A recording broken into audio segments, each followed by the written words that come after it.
ഒപ്പം എൻ്റെ ഗുരുനാഥൻ കൂടിയായ സലീമേട്ടന് 1 കോടി രൂപയുടെ ഒരു സ്മാരകം പണിയും എന്ന് പറഞ്ഞു. പക്ഷേ പലർക്കും സാമൂഹ്യ മാധ്യമങ്ങളിൽ പെട്ടെന്ന് ഈ സ്മാരകം എന്നുള്ള വാക്ക് കേൾക്കുമ്പോൾ പ്രതിമ എന്നുള്ള രീതിയിലാണ് ഓർമ്മ വരുന്നത്. അതുകൊണ്ട് ഇതിന്റെ ആവശ്യകത എന്തെന്ന് പലരും ചോദിക്കുന്നുണ്ട്. അത് ജനോപകാരപ്രദമായ എന്തെങ്കിലും ഒരു കാര്യമായിരിക്കുമെന്നുള്ളത് നമുക്ക് വൈകാതെ തന്നെ പ്രഖ്യാപിക്കാൻ കഴിഞ്ഞാൽ സാമൂഹ്യ മാധ്യമങ്ങളിലെ ഈ തെറ്റിദ്ധാരണ നമുക്ക് മാറ്റാൻ കഴിയും. ജനങ്ങൾ നമുക്ക് തരുന്നത് അധികാരമല്ല, ഉത്തരവാദിത്വമാണെന്നുള്ള വലിയ ബോധ്യം നമുക്ക് ഓരോരുത്തർക്കുമുണ്ട്.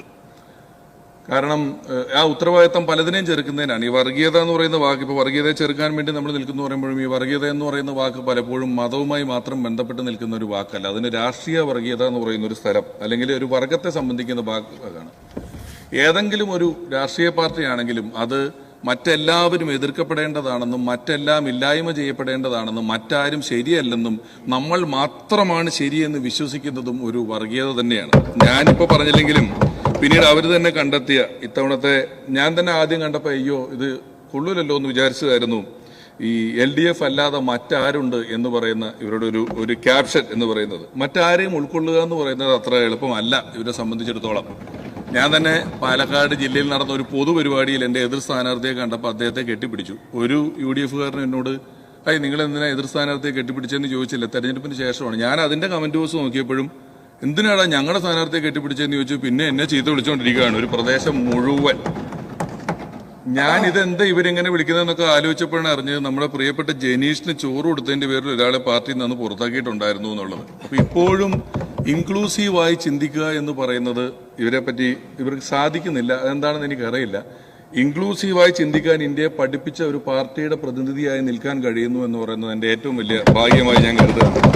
കാരണം പലരും ചോദിച്ചു എന്തുകൊണ്ടാണ് കോൺഗ്രസ് എന്ന് പറയുന്ന ഒരു പാർട്ടിയിലേക്ക് വരുന്നത് എന്ന്. കാരണം ഇന്ത്യക്ക് സ്വാതന്ത്ര്യം കിട്ടുന്നത് 200 കൊല്ലത്തെ ബ്രിട്ടീഷിന്റെ ഭരണം കഴിഞ്ഞിട്ടാണ്. സ്വാതന്ത്ര്യം കിട്ടുന്ന സമയത്ത് ഇന്ത്യയുടെ വിദ്യാഭ്യാസത്തിന്റെ ശതമാനം 12% ശതമാനമാണ്. ലിറ്ററസി 12%.